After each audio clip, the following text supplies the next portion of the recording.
How to add or remove people or pages from favorites on Facebook. Facebook will add people to your favorites based on how you have interacted with their posts, and when someone is a favorite, you will see more of their posts and interactions. In order to add or remove people or pages from favorites on Facebook, you just need to tap on three line menu icon at top right corner, and here you need to tap on feeds.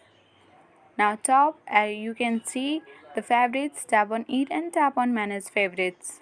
As you can see that I have the list of favorite friends here. Simply, in order to remove, you can tap on three dots and tap on remove from favorites. In the same way, you can also do for pages. Tap on pages. Since I don't have any favorites here, so it's not possible. If there is for in your page, then you can easily remove. In order to add, you can tap on the search bar in this way and search easily someone you would like to add and tap on add. So this is how you can easily add or remove people or pages from favorites on Facebook. I hope this video was helpful. Thanks for watching and see you in the next video.